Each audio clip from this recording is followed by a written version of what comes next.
Por favor, sí, vamos abriendo nuestras Biblias. Si tenés tu Biblia en el capítulo 9 de Romanos. Seguimos con el estudio expositivo de la carta a los Romanos del apóstol Pablo. Vamos a dar una lectura seguida, corrida. Posteriormente oramos y nos introducimos en el sermón de esta mañana. ¿Qué pues diremos? ¿Que los gentiles no iban tras la justicia? ¿Han alcanzado la justicia, es decir, la justicia que es por fe? Mas Israel, que iba tras una ley de justicia, no la alcanzó. 32. ¿Por qué? Porque iban tras ella no por fe, sino como por obras de la ley, pues tropezaron en la piedra de tropiezo, como está escrito: He aquí pongo en Sión piedra de tropiezo y roca de caída, y el que creyere en él no será avergonzado. Señor, estamos en esta mañana, nuestras almas, nuestros corazones, Señor, están ansiosos de escuchar tu voz. Señor, háblanos, pedimos. Por favor, ensanches nuestros entendimientos. Nos cuesta, Señor, por lo limitado que soy, comprender. Sin embargo, confiamos en la ayuda de tu Espíritu Santo. Que tu palabra impacte en nuestras mentes, corazones, y que esto produzca un cambio que glorifique tu nombre, Señor. Te lo pedimos en Cristo Jesús. Amén.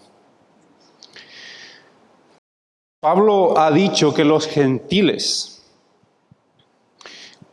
constituyen el nuevo pueblo de Dios. ¿Se acuerdan el domingo anterior? Mientras que la nación judía, que había sido históricamente escogida por el Creador, ha quedado reducida a un remanente. Pablo se hace unas preguntas genuinas. ¿Qué pues diremos con respecto a esto?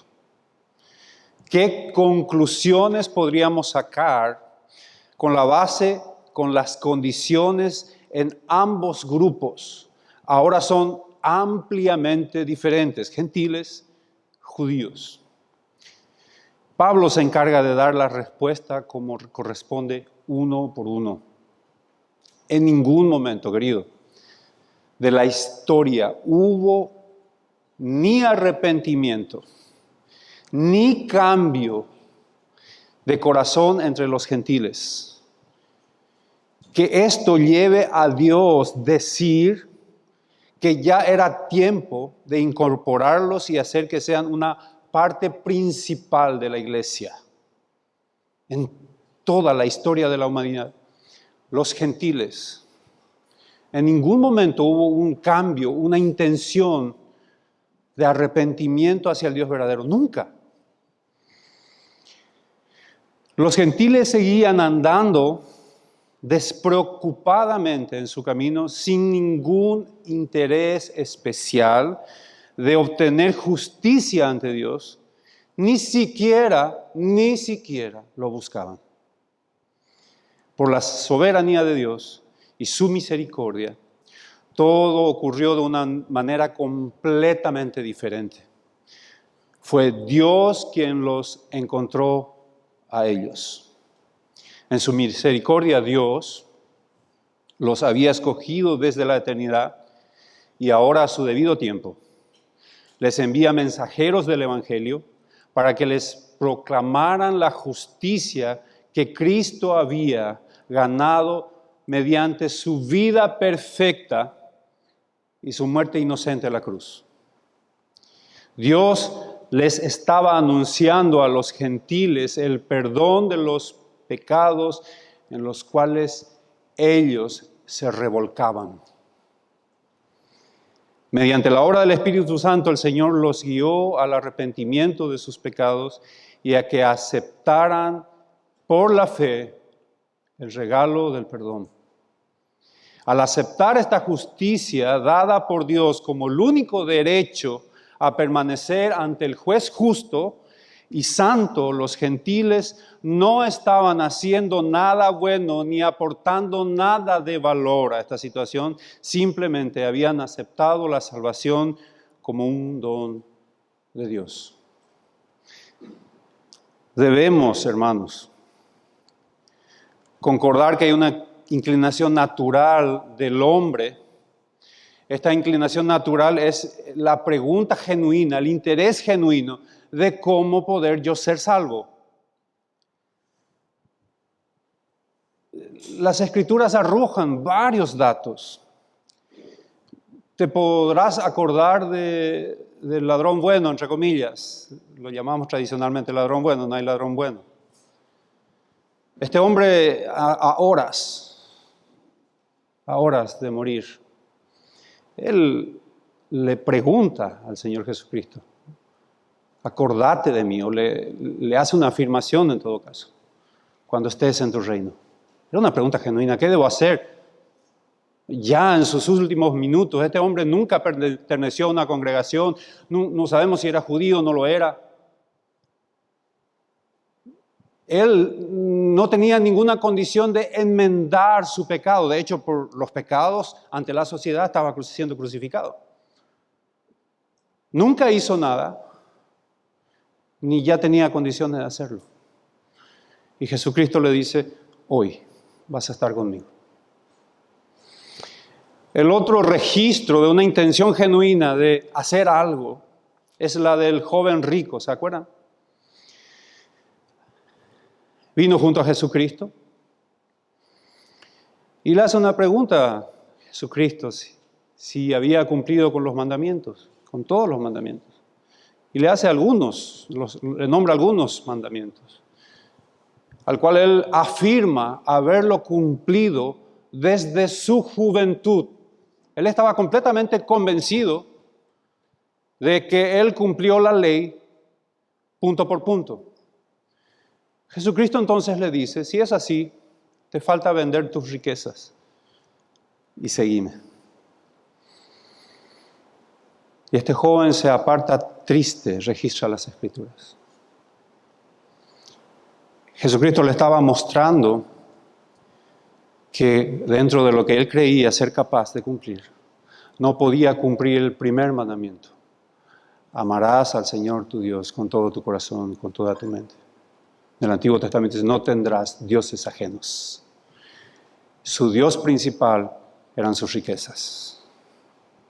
Y entre paréntesis, no está mal tener riquezas, no es de pecadores el ser rico, el problema está en amar las riquezas más que a Dios, aclaro. El hijo pródigo, después de desechar toda la bendición de su padre, retorna de haber estado siendo alimentado junto con los cerdos y llega a los pies del Padre y dice, Señor, haceme como uno de tus jornaleros. Yo voy a trabajar si es necesario para lograr tu gracia, tu perdón, como un empleado más. Y el Padre, como todo padre, saca el mejor anillo, mata animales, hace una fiesta. Querido, este es el corazón del hombre. Así somos. Deseamos alcanzar, deseamos lograr algo con la intención de que ganemos nuestra redención, porque hay algo, un chip dentro nuestro que nos hace entender que estamos en falta. Pero nuestro propio pecado, nuestra mente caída, por alguna razón nos hace creer que podemos lograrlo. Pablo empieza a tocar la tendencia de los religiosos del pueblo de Israel. Una vez más, entre el capítulo 9 al 11, Pablo se concentra mucho en el pueblo de Israel. En cuanto al concepto de este pueblo, que ellos tenían instalados en su corazón, ellos creían firmemente que podrían lograr el favor, el derecho de estar en la gloria de Dios por sus logros y sus méritos. Ellos estaban persuadidos a sí mismos que lo podían hacer. Mateo 5:20, por lo que nuestro Señor Jesucristo menciona, y ya lo hemos escuchado, Él recalca esto y dice, porque os digo que si vuestra justicia no fuera mayor que la de los escribas y fariseos, no entraréis en el reino de los cielos. Mateo 5:20. La vida de aquellos hombres, la vida que ellos llevaban, tenía una buena conducta, tenían cultos, ritos, una moral, y aún sus atuendos formaban parte de sus obras. Pero la verdad es que todo lo que ellos hacían nunca fue suficiente. Todo esto que ellos hacían no alcanza. Se requiere una justicia mayor. Esto es imposible para cualquier hombre y es por eso que Dios envía a su Hijo. Él las cumple a cabalidad con el derramamiento de su sangre. Esta es la justicia que Dios demanda, que fue complacida con el sacrificio de Jesucristo y su perfecta justicia. Cualquiera que quiera ser justificado debe llegar en arrepentimiento sobre aquella justicia mucho mayor que es en Cristo mismo. Entonces, verso 30 de capítulo 9 dice, ¿qué pues diremos? ¿Que los gentiles que no iban tras la justicia han alcanzado la justicia? Es decir, la justicia que es por fe. La Nueva Versión Internacional lo dice, ¿qué concluiremos? Dice Pablo. Pablo, con el encabezado del versículo 30, está anunciando que hará un resumen de lo anterior. Es un lenguaje propio del apóstol. Es una pregunta que anuncia un resumen. Él va a cerrar el tema. Comienza diciendo que los gentiles que no iban tras la justicia. ¿Quiénes son los gentiles? Gentiles en el original es etnos, de donde viene etnias. Sencillamente son todas las naciones que no son judías, ¿sí? Que no son hebreos. Así es que somos nosotros gentiles por definición. Se refería a los pueblos que no eran judíos. A ellos, a nosotros, el evangelio fue dado o dirigido. A nosotros, a ellos, los gentiles, que no conocíamos la ley y los estándares en cuanto al Dios verdadero y su santidad. Pablo mismo lo dijo en varias ocasiones, el judío primero y también a los gentiles, en ese orden. En cambio, los judíos fueron los que lo han recibido directamente de parte de Dios. Todo el conocimiento que ellos, los gentiles, recibieron lo hicieron por medio del evangelio. Querido, lo que vos sabés y lo que nosotros conocemos no es porque se nos dio como la nación paraguaya la ley y la santidad de Dios en nuestra Constitución. Lo hemos recibido por gracia mediante el anuncio del evangelio. Mediante eso conocemos los estándares de Dios como un don, como un regalo. Los judíos no.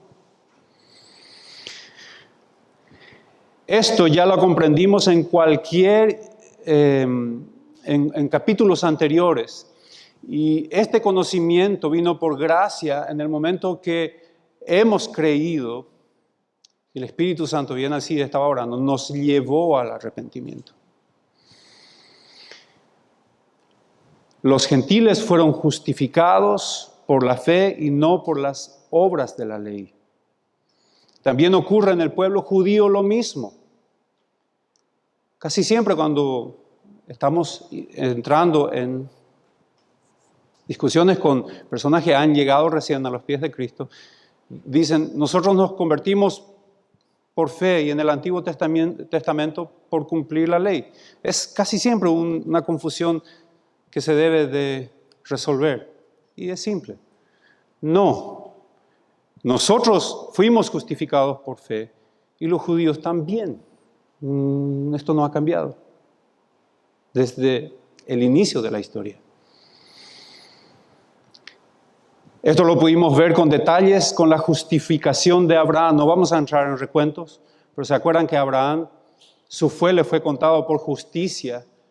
Y sin embargo, Abraham aún no había nacido cuando a Moisés se le entregó las tablas de la ley. Faltaba todavía 400 años. Y sin embargo, Abraham fue justificado por su fe, no por lo que él hacía o lo que él logró hacer, gracias a la ley. De vuelta, la ley todavía no ha sido entregada en una cuestión cronológica. Vemos que la salvación siempre fue por fe y lo seguirá siendo, aunque los religiosos, y lo digo entre comillas, aunque los religiosos estén tan cerca del favor de Dios. Siempre será por fe, aunque estés bordeando el conocimiento bíblico. Ponerle la religión que desees poner como título. Lo único que harás es bordear la salvación, no alcanzar la salvación. Entonces, ¿cómo fueron salvos los gentiles? Solamente por fe. Ellos no necesitan la ley. Pablo menciona a muchos gentiles que fueron salvos al escuchar el evangelio propiamente y se arrepintieron y fueron salvos. En cambio, con los judíos era diferente y era muy complicado, puesto que ellos estaban condicionados por el conocimiento de la ley, habiendo, y este es el problema, no solamente por el conocimiento de la ley, sino que habían olvidado el propósito original de la ley. Ellos tenían el concepto, estoy hablando del judío ya ahora, de que Jesús es un Mesías falso. Ese era un problema para el Evangelio. Jesús no es el Mesías esperado y mucho menos el Salvador de sus almas. Cuando te encontrás con un judío, este es un problema prioritario en su concepción de salvación. Ellos tenían el concepto de que sus almas no necesitaban de un Salvador, y mucho menos, y uso un término muy despectivo, del bastardo con el cual ellos se refieren a Jesucristo. Es por eso que la ley se volvió un obstáculo para la justificación. La ley, no olvidemos, tiene el propósito de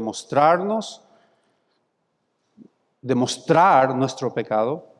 La ley delata nuestra completa incapacidad de cumplirla y por consiguiente nuestra condición final de condenados. Vamos a detallar más adelante. 31. Mas Israel, que iba tras una ley de justicia, no la alcanzó. Pablo cambia el punto de su atención, enfocándose ahora en Israel de nuevo. Este pueblo escogido, este linaje de quien fuera a nacer el Mesías, ellos, dice Pablo, fueron tras la ley, corrieron tras. Fueron, en el término original, es como si fueron como detrás de una meta. Su meta se volvió cumplir la ley. Esa era la meta de un judío. ¿Qué pues diremos de Israel? Dice Pablo. A lo que responde, mientras Israel, que iba tras una ley de justicia, no la alcanzó. ¿Por qué no alcanzó la ley? ¿Por qué no alcanzó la justicia? Es lo que Pablo dice. Porque iban tras ella no por fe, sino dependiendo de las obras de la ley, de modo que tropezaron en la piedra de tropiezo. En contraste con la indiferencia moral y la despreocupación de los gentiles, los judíos se preocupaban mucho de la justificación y la procuraban con todas sus fuerzas. Pero lo hacían de modo equivocado porque iban tras ella. ¿Cómo? Por obras de la ley. ¿Viste esa palabra? Pensaban que tenían que hacer lo que Dios exigía en su santa ley y por lo tanto se esforzaban arduamente en servirle mediante una justicia de la ley. Por favor, no te olvides de ese término. Una justicia de la ley. Ellos pensaban que cumpliendo la ley los convertía en justificados ante los ojos de Dios. Esto, mi querido, es un engaño. Es un engaño para el pueblo de Dios y para cualquier persona religiosa. Tener una vida buena, ser cumplidores de los ritos, ser de una religión o denominación, ser o tener una vida moralmente elevada o tener la religión como parte de sus vidas. Y cuando digo parte de sus vidas, vive íntegramente a lo que su religión le impone. No es lo que Dios recibirá, por más sincera que sea. No es lo que Dios espera. Tampoco lo hará con agrado, por más esfuerzo que lo pongas. Por más que creas que la congregación o la religión o lo que fuere, pienses que no lo va a hacer con agrado. Lo único aceptable ante Dios es la justificación o la justicia que opera por la obra de su Hijo en la cruz. Nada más. Nada más. Estos religiosos que eran conocedores, eran estudiosos, cumplidores, y menciono la religión judía, es muy difícil de cumplirla a cabalidad. Era una religión muy pesada.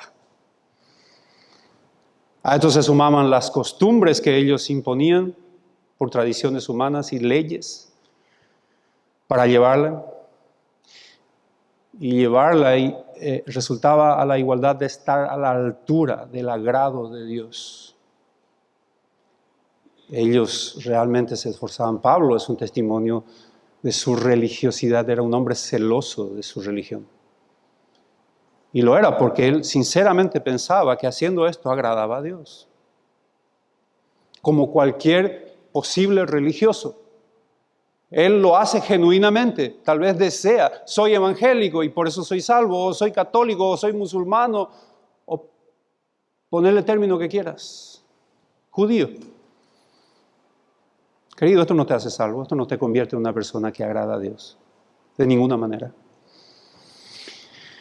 Ellos convirtieron, disculpen, el estorbo de la ley, ellos convirtieron en un estorbo la ley. Ellos no podían ser justificados por este estorbo. Todo lo que hacían eran logros, méritos completamente humanos. Esto no justifica a ningún hombre ante los ojos de Dios. San Juan en el Evangelio es registrado una entrevista entre un hombre principal, Nicodemo, ¿se acuerdan? Y nuestro mismo Señor Jesucristo. Fue un hombre principal de entre los religiosos del pueblo de Israel. No era cualquier cosa. Era un hombre instruido, era un hombre respetado, era un hombre influyente. Él va a escondidas junto a Jesucristo y le dice, ¿cómo puedo ser salvo? Otra vez, la intención del hombre de alcanzar la salvación. Él fue declarado por Jesucristo mismo que no era salvo.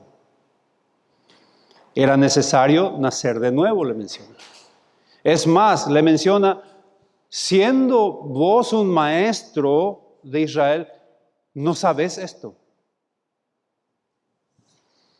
Querido, no importa qué tan importante es lo que hagas, ni qué tan grande es tu estatus en el lugar donde estés, en la iglesia, fuera de la iglesia, en el templo, en la congregación. No su obra, estoy hablando de Nicodemo, no su conocimiento, no su condición de raza, no su estatus, sola y únicamente la fe. Sola y únicamente la fe. Comprendemos que los gentiles han puesto su fe en Cristo y fueron salvos. Comprendemos también que poniendo tu fe en tus obras o por la mecánica de la religión que te den, sea cual fuere, de nuevo, estas obras, por piadosas o buenas que parezcan, no por eso será el medio correcto y no lo será nunca. Si por si acaso crees, si por si acaso pensás en tu corazón y te digas a vos mismo, soy un hijo de Dios porque yo cumplo todo lo que mi religión me exige o me ha enseñado.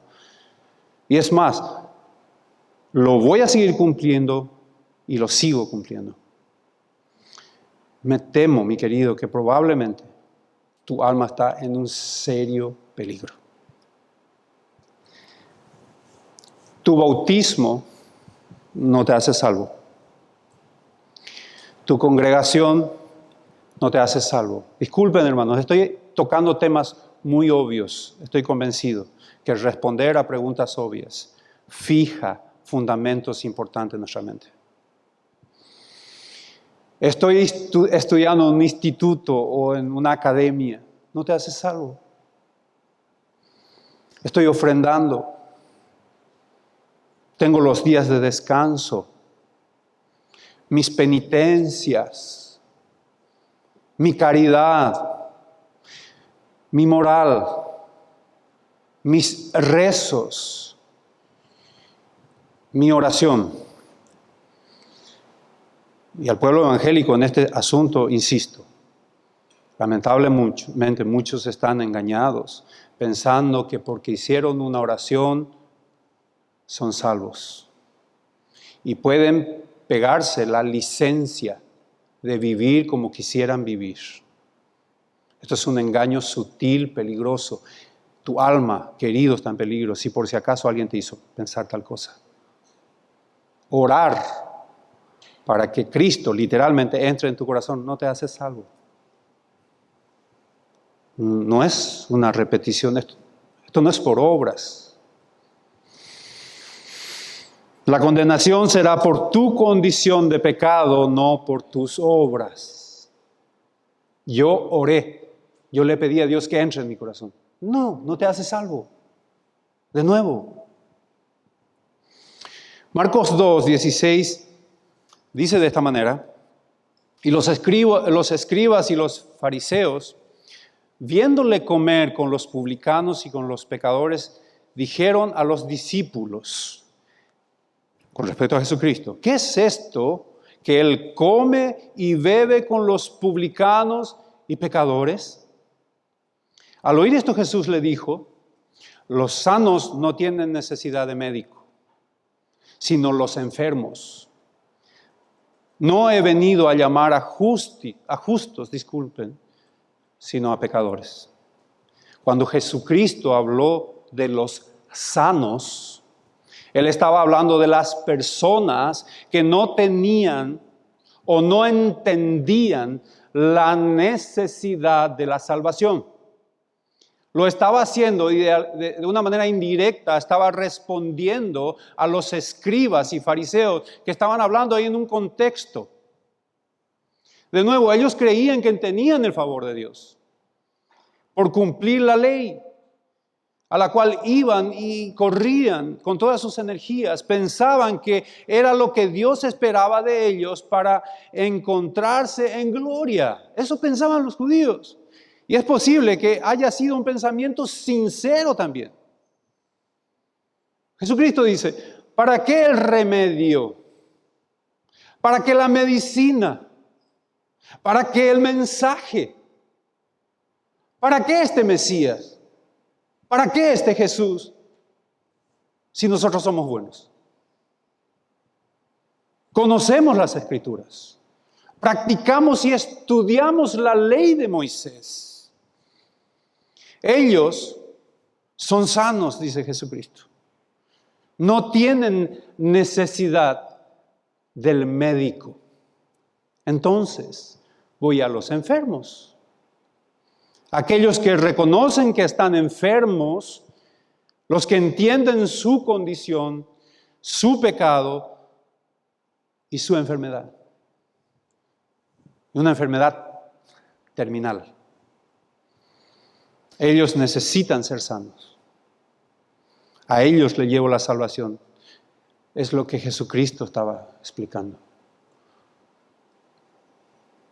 Hay un conflicto siempre, esto hemos hablado en estos días, de discipularle a alguien. Hay que discipularle a fulano. No, querido, hay que saber primero si es salvo. ¿Cómo vas a discipularle a alguien que no conoce a Cristo? Él tiene que entender que está enfermo. Él tiene que entender que necesita de la medicina eterna en cuanto a la enfermedad mortal de mi condición de pecado. Y dice, yo voy a los enfermos, no voy a los sanos. ¿Quiénes eran los sanos?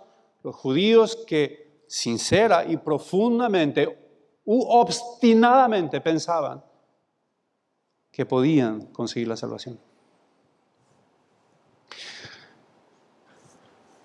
Nadie, mi querido, puede salvarse por cumplir la ley. Nadie. Romanos 3, 19, menciono. Pero sabemos que todo lo que la ley dice, lo hemos estudiado capítulos anteriores, lo dice a los que están bajo la ley para que toda boca se cierre y todo el mundo quede bajo juicio de Dios. Ese es el propósito de la ley. Ya que por las obras de la ley es tan claro, hay que ser muy necio.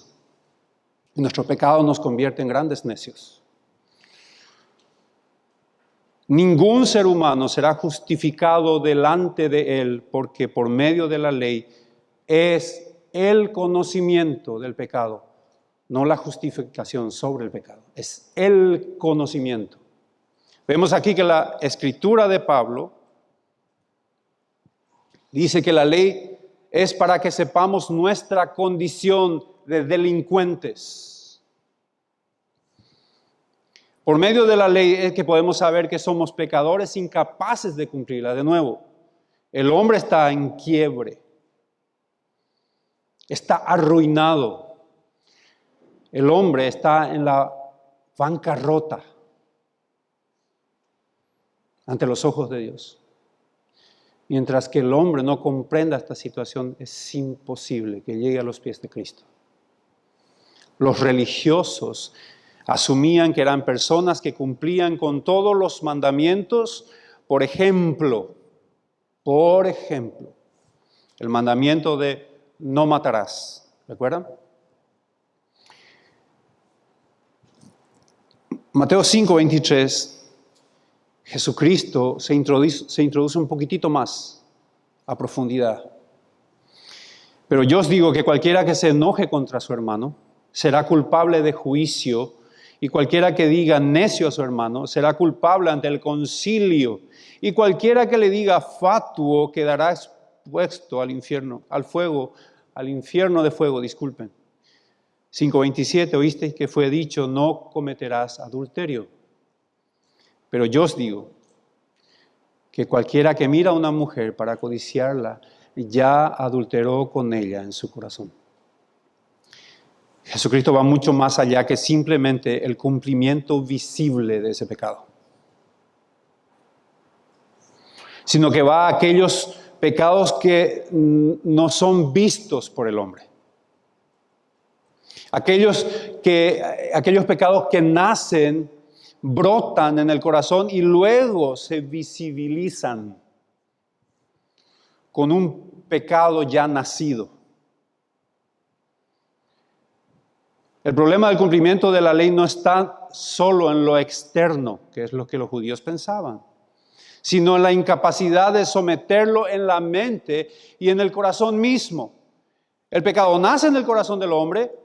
Esto se puede ver en el pecado del asesinato, otra vez como ejemplo, así como nos muestra el crimen de Caín contra Abel. ¿Se acuerdan? Él tuvo envidia, nació, en su corazón esa envidia, porque vio que las obras de su hermano eran buenas, y este pecado de envidia se convirtió en homicidio.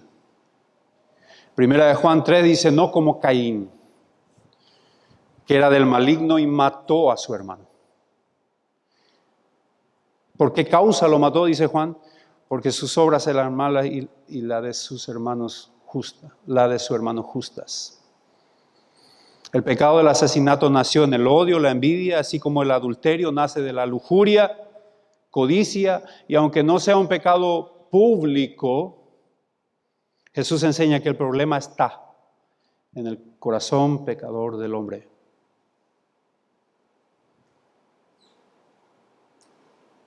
Es religioso. Estos religiosos no lo entendían de esta manera. Y si lo comprendían, debían de descender de otro pecado. ¿Cuál pecado? Bajarse de su orgullo, de pensar que están logrando el favor de Dios y reconocer su incapacidad ante los ojos de Dios. Todo pecado tiene un antecedente mucho más profundo que terminar en un homicidio o en un adulterio. Esto nace del corazón, tenemos dentro de nuestro corazón un potencial malo que nos caracteriza, que caracteriza al hombre caído. Nosotros es un remanente. El hombre es pecador, sea este un pecado visible o privado. La Biblia declara por el mismo Jesucristo que nuestro corazón peca contra la ley de Dios, contra su santidad misma, porque del corazón sale todo lo malo. Todo. Una palabra de alto calibre no es una mala palabra nomás. Brotó en mi corazón. Nuestro país está sufriendo por indignación por la información de las noticias con respecto al abuso de este niño. Y creo que todo el Paraguay está compungido por esa noticia. Eso, querido, no ocurrió accidentalmente. Eso salió del corazón. Como todo pecado sale de nuestros corazones. Todo pecado. Lo que la ley hace es mostrar, es como si avivara esa realidad. La ley potencializa la manera en que podamos ver nuestra condición. Y aquí es donde no existe ley ni justificación. Cuando hacemos con el niño, cuando le enseñamos a obedecer. Iba a usar un ejemplo de un regalo sobre una mesa, pero ayer estuvimos, como estamos en fecha patria, fuimos con mi hija hasta la Casa de la Independencia por una cuestión de trabajo práctico de los niños y estábamos paseándonos por los pasillos de la Casa de la Independencia. Quien se fue ahí, saben que hay una sola ley ahí dentro. Y todo bien cabinado, todo en orden. Estaban las vallas de los muebles antiguos, hasta que el guía dice, por favor, no toquen nada. ¿Qué es lo que ocurrió? Exactamente lo opuesto. El niño, muebles de 200 años, 180 años, es como si le hubiesen invitado a tocar. Y fue una lucha todo el recorrido. Y a propósito, yo también me vi tentado a tocar y toqué algunos muebles. Esa es nuestra condición. La ley muestra, nos tienta. La ley enciende en nosotros para enseñarnos que somos pecadores y el problema está no en el cumplimiento, sino que aquí dentro. Esa es nuestra tendencia, así funciona. La ley muestra lo destruido que estamos. Sus estándares en cuanto a la ley son elevadísimos. Nos muestra lo que Dios espera. Eso muestra la ley. Y a su vez la ley nos muestra lo que realmente somos como raza caída. ¿Se acuerdan de Gálatas 3? Dice, de manera que la ley ha sido nuestro ayo. Hemos estudiado, creo que en Romanos también. Y ayos en el original es pedagogos. Nos enseñó, nos guió a los pies de Cristo por la ley. ¿Por qué? Porque la ley nos muestra lo inútiles que somos todos los días. 31. Mas Israel, que iba tras una ley de justicia, no la alcanzó. 32. ¿Por qué? Dice Pablo, porque iba tras ella no por fe, sino por obras de la ley, pues tropezaron en la piedra de tropiezo. Pablo dice con respecto a las obras de la ley y formula una pregunta, ¿por qué? Refiriéndose al verso 31. El religioso, querido, el religioso no quiere que Dios lo salve. Él desea lograr salvarse a sí mismo. Es un problema llevar el evangelio a un religioso. Iban tras la ley, no por fe. No, ellos no creían, ellos no deseaban creer. Es más, rechazaban al Mesías. Porque iban tras ella. No proviene de la fe, dice en el original, sino como que no proviene de las obras de la ley, diciendo de una manera más fácil. Iban tras ella no por provenir de la fe, sino como proveniente de las obras. Su descanso estaba en lo que ellos lograban hacer. Los israelitas no aceptaban su incapacidad de guardar la ley en forma perfecta y que debían buscar a Dios por fe para recibir su perdón. Ellos no aceptaban. Esto era un problema, es un problema. En lugar de eso, algunos persistían en su intento de guardar la ley por sus propios esfuerzos. Lo siguen haciendo. Ellos debían irremediablemente bajarse de la tarima endeble de las buenas obras y subirse por fe sobre la roca firme, sobre la salvación que es por medio de la fe en la obra redentora de Cristo. Ellos no entendían, mi querido, esto es lo más sorprendente y lo pude descubrir hurgando. Ellos no entendían el espíritu de la ley, no entendían que el homicidio comienza en el corazón del hombre.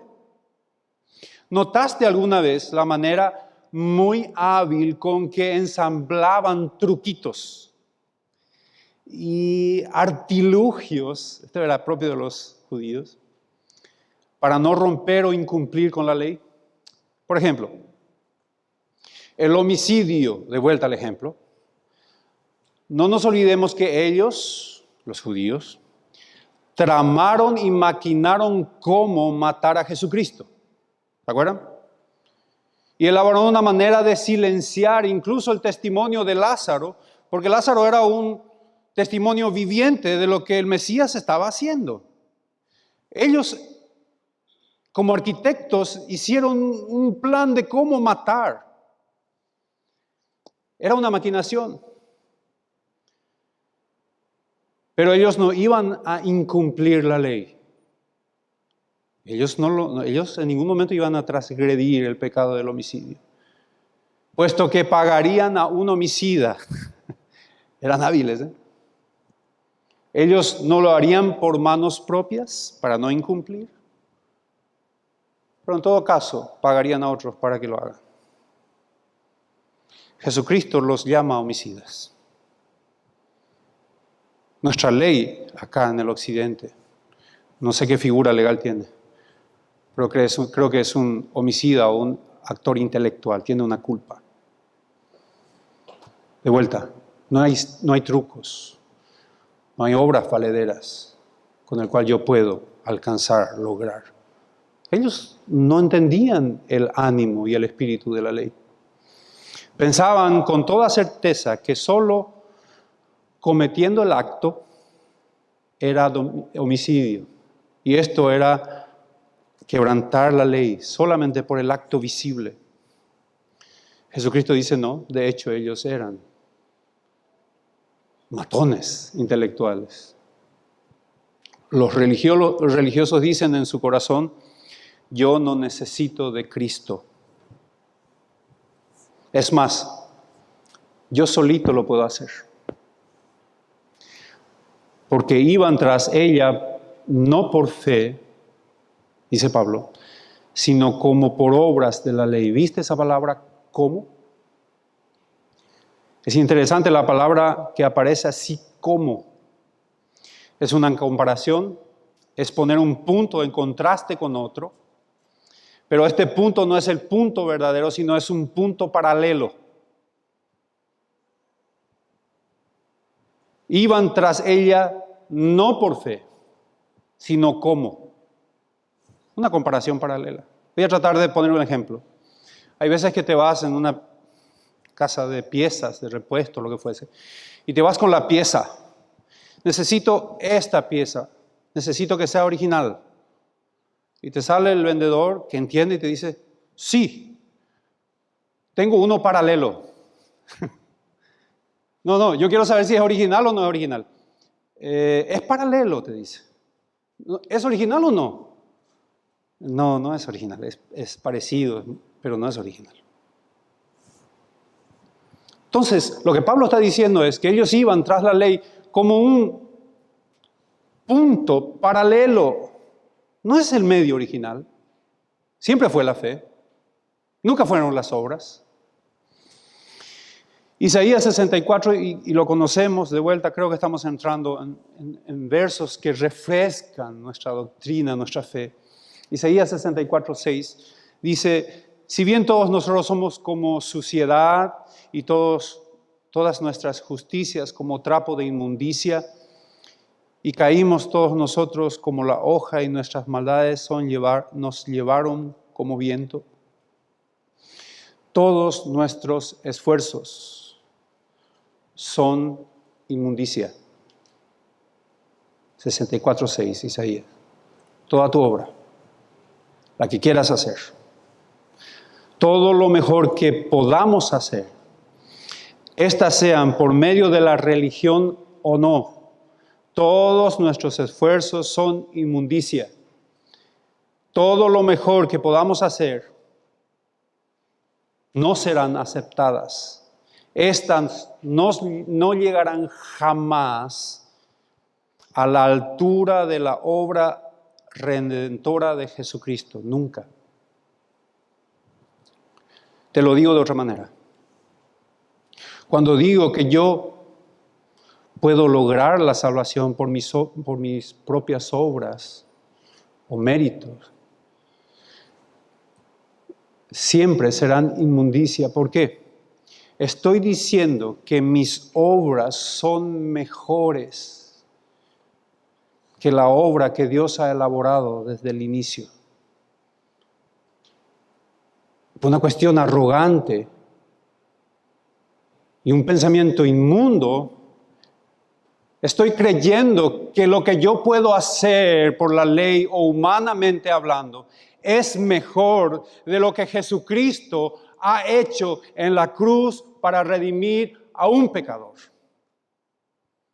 Esto es un insulto. Y aquí está el problema del corazón del hombre. Hay una guerra en cuanto a esto. Señor, no quiero tu salvación provista por tu Hijo Jesucristo. Soy capaz de hacerlo yo mismo. Jesucristo dice, si vuestra justicia no es mayor que la justicia de los escribas y fariseos y todo religioso, con justa razón dijo, no podrás ver el reino de Dios.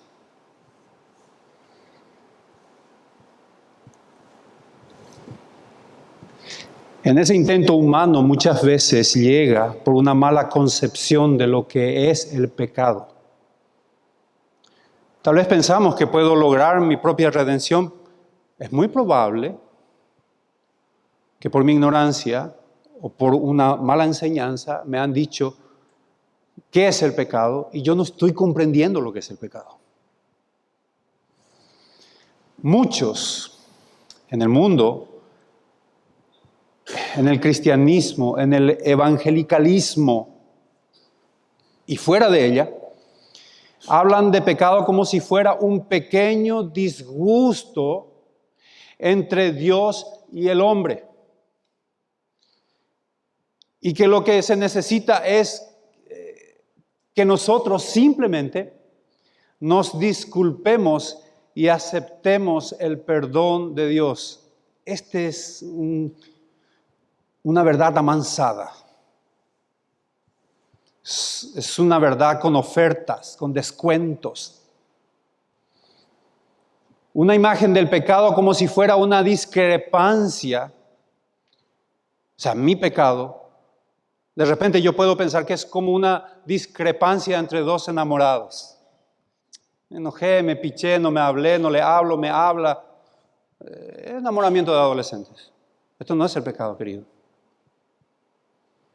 Y que Dios de repente va a ceder y que yo voy a ceder y nos amamos y terminó el problema del pecado.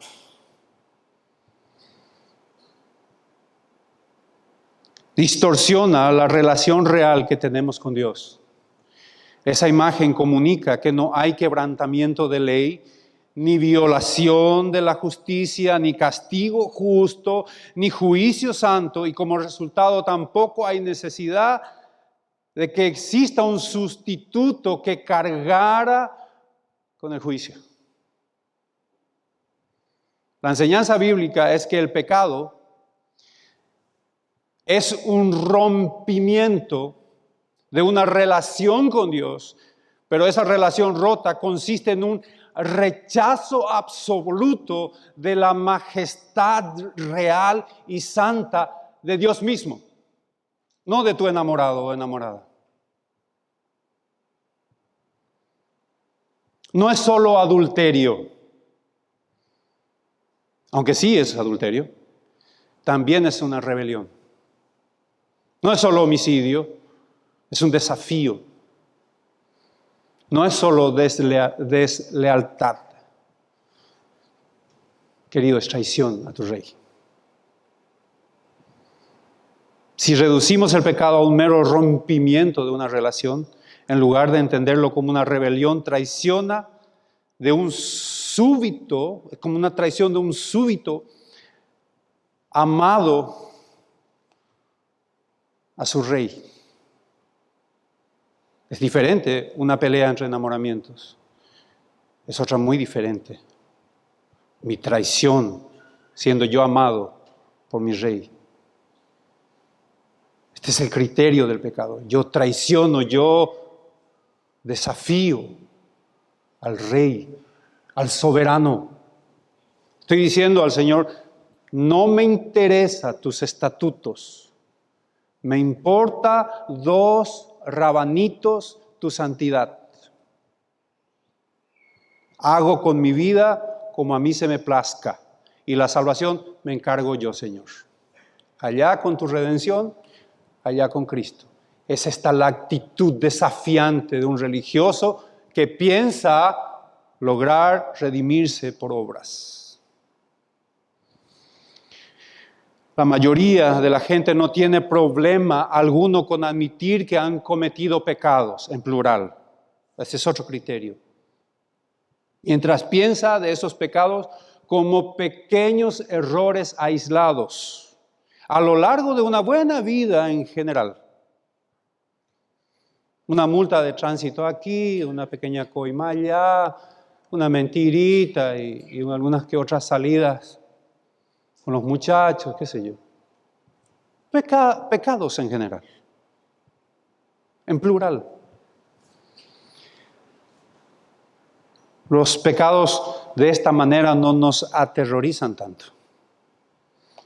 Sabemos que están ahí, lo vemos en nosotros mismos, en otros todos los días.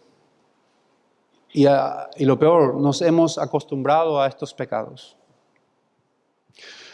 Lo que nos aterroriza es que Dios nos muestre el pecado que viene del mismo núcleo de nuestros corazones. Esos depósitos profundos de suciedad y corrupción que ni siquiera sabíamos que existían en nuestro corazón.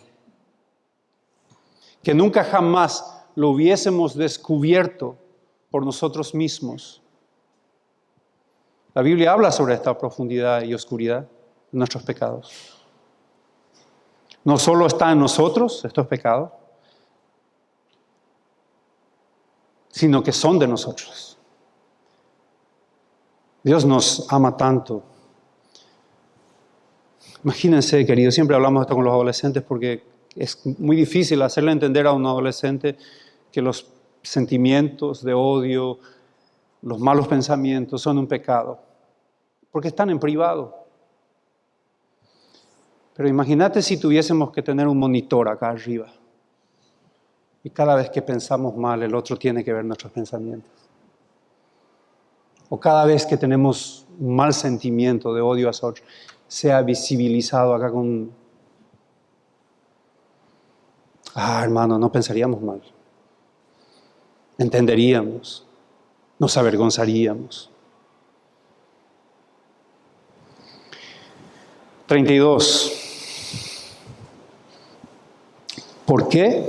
Porque iban tras ella no por fe, sino como por obras de la ley, pues tropezaron en la piedra de tropiezo, como está escrito en el verso 33. Aquí pongo en Sión piedra de tropiezo y roca de caída, y el que creyere en él no será avergonzado. ¿Cuál es la piedra de tropiezo que Pablo menciona? Las palabras citadas por Pablo en el verso 33 es una combinación de dos pasajes bíblicos del Antiguo Testamento que están en Isaías, el 28:6 y el 8:14. Con esta cita Pablo hace también evidencia, eso es muy interesante, que lo que está ocurriendo con el pueblo de Israel y con los gentiles no es un accidente. No es que no funcionó el plan A y ahora está pasando al plan B, sino que está mostrando que es el mismo plan A que inició, que está avanzando, tanto en judíos como en gentiles. He aquí pongo en Sión una piedra probada, una piedra angular preciosa. El que confiare nunca desmayará. Isaías 28:1. Y lo fusiona con Isaías 28:14. Pero las dos casas de Israel, él será una piedra que causa que la gente tropiece, una roca que les hace caer. Hábilmente Pablo combina la esencia de ambos en una cita con la intención de dar una enseñanza. Si bien Isaías 8:14 habla de el Señor de los ejércitos, a quien se describe como la piedra de tropiezo, el apóstol no duda ni un instante, no vacila en aplicar este pasaje a Jesucristo mismo. Pablo coincide con las declaraciones del Evangelio y el registro en el libro de Hechos. Mateo 21:42, Jesús dijo: ¿nunca leísteis de las Escrituras? La piedra que desecharon los edificadores ha venido a ser cabeza del ángulo. El Señor ha hecho esto. Es cosa maravillosa a nuestros ojos. Está hablando de Jesucristo. Esta piedra es Jesucristo. Estoy tratando de argumentar quién es esta piedra. Hechos 4:11 dice: este Jesús es la piedra reprobada por vosotros los edificadores, Israel, la cual ha venido a ser cabeza del ángulo. He aquí pongo en Sión piedra de tropiezo y roca de caída. Este término del griego es tropiezo, piedra de tropiezo, piedra de caída. Tiene un inicio, tiene un significado en el original muy interesante. El significado es escándalo, de donde proviene nuestra palabra, escándalo. Significa aquello que causa pecado, o da ocasión para el pecado, o aquello que causa tropiezo, o es un problema, o es un obstáculo. También cierra la idea de una ofensa o aquello que ofende. ¿Por qué? Y acá está diciendo Jesucristo, al pueblo de Israel dirigiéndose, para Israel Jesucristo es un escándalo. Este pueblo chiquitito del oriente, elegido como el portador de la verdad, la ley del cual el Mesías nació, e irónicamente fueron llevados por disciplina por el imperio romano, al cual su Mesías, el cual cumplía toda la demanda de la ley que muestra que somos incapaces de cumplirla, este Mesías, el cual ellos esperaban y que no lo aceptaron, ha ido a la cruz como un escándalo ante los ojos del pueblo de Israel. Para Israel, Cristo era una vergüenza en la cruz. Cristo no es el Salvador del pueblo de Israel. Ellos deseaban cumplir la ley y los estándares de Dios por propia obra, por propio mérito. El escándalo de la salvación. Estas ideas son escandalosas y ofensivas para toda razón humana, prisionera del pecado. El apóstol Pablo declara que los israelitas tropezaron con la piedra de tropiezo. Un Mesías crucificado era una piedra de tropiezo, un verdadero escándalo. 1 Corintios 1:23 lo menciono. Para el judío, dices, predicamos a Cristo crucificado. Para los judíos, ciertamente, tropezadero o un escándalo. Ellos simplemente no aceptan a Jesucristo. Deben de bajarse de la tarima de sus obras. Deben de bajarse de su orgullo, de su religiosidad. Y deben tomar a Cristo, el Mesías.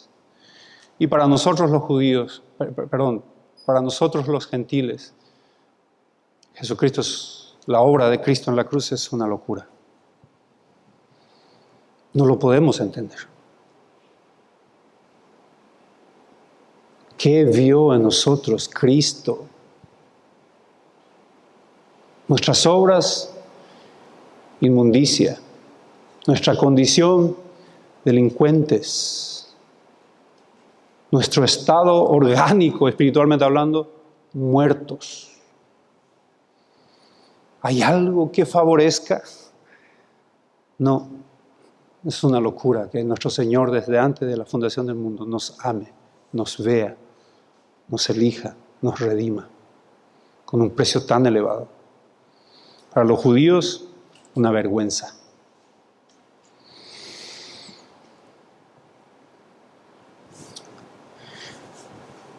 Para el religioso, la cruz es un escándalo vergonzoso de aceptar.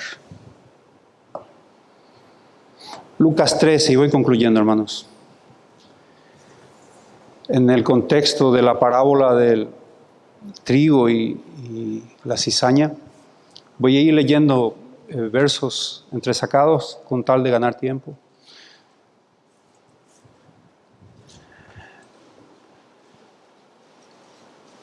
Querido, no hay forma de ser salvos por obra, no hay religión que te salve. No existe méritos, no existe ritos, no existe oración, no existe rezo, no existe penitencia que te salve. ¿Te imaginas de un hombre religioso? Y tal vez Jesucristo nos quiere enseñar de lo que podemos pensar sobre alguien que murió convencido de que sus obras los puede salvar. Entonces despedía a la gente, el 36:13 de Lucas. Entró Jesús a la casa y acercándose a él, sus discípulos le dijeron: explícanos la parábola de la cizaña del campo. Respondiendo el 37, Él les dijo, el que siembra la buena semilla es el Hijo del Hombre. Lucas 13. 38, en el campo es el mundo. La buena semilla, los hijos del reino, y la cizaña son los hijos del malo. De manera que, el verso 40, como se arranca la cizaña y se quema en el fuego, y acá está la figura, así será en el fin de este siglo. Este término es muy reiterativo en Mateo, en Lucas, y lo echarán en el horno de fuego. Por favor, concéntrate en este término. Allí será el lloro y el crujir de dientes. Hablando del sufrimiento por la condenación. Dicen los teólogos, por lo menos lo que pude rescatar, que hay dos formas de crujir los dientes. Y es una impotencia. Crujir los dientes de rabia. Porque Dios me condenó. Yo no merezco la condenación. Yo he hecho todo lo que mi religión me ha dicho. Yo acepté a Cristo en un fogón. Un pastor me dijo que yo tengo a Cristo en mi corazón. Yo he ido a los cultos, yo me he ido a Cacupé, yo he ido a la mezquita, a lo que vos quieras. No merezco, y con toda la rabia del alma por la eternidad, en rebelión contra Dios, y no merezco estar en el infierno. Como también, con un corazón tal vez destruido. Señor, fue tarde, Señor. No fue suficiente, Señor. Aquí estoy. Y el crujir de dientes por la eternidad de un alma frustrada, engañada, pero ya es tarde. ¿Podría tu alma, querido, estar en serio peligro? El perdón de tus pecados es un regalo absolutamente libre de parte de Dios. Por gracia sois salvos, por medio de la fe. Y esto no de vosotros, están claras las Escrituras. Pues es un don, es un regalo, es una iniciativa de Dios. No por obra, para que nadie se gloríe.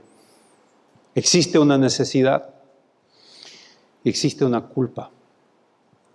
Existe la necesidad de la fe, mi querido, y la culpa de tu incredulidad. Te vas a hacer cargo de tu incredulidad. Termino con una cita.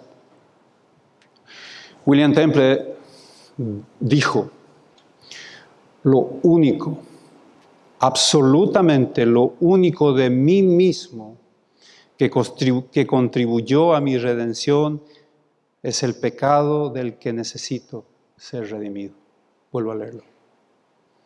Lo único, absolutamente único de mí mismo que contribuyó a mi redención es el pecado del que necesito ser redimido.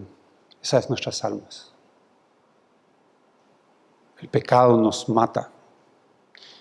Sin Cristo te resta el crujir de dientes, mi querido, por toda la eternidad. Arrepentite, toma la salvación como un regalo de Dios. Deja tu pecado. Pedile a Dios que te perdone. Pedile a Dios que te limpie, te lave de tus pecados con la sangre perfecta, ofrecida por justificación. La justificación que ningún hombre lo puede lograr por propios méritos. Vamos a orar. Señor, muchas gracias. Completamente inútiles somos, Señor, de lograr algo para salvación. No hemos hecho nada, Señor, sino pecar y pecar contra tu santidad. Y desde allí, en nuestro pecado, revolcándonos, nos miraste, nos amaste, nos perdonaste con un precio elevadísimo. El precio que costó la vida de tu Hijo Jesucristo. No hay nada que logre superar esta obra. No hay religión, no hay méritos, no hay culto, no hay ritos. Solamente en Cristo encontramos salvación. Y nos las diste por tu misericordia, nos regalaste por tu misericordia. Señor, te amamos por esto. A ti sea la gloria en Cristo Jesús. Amén.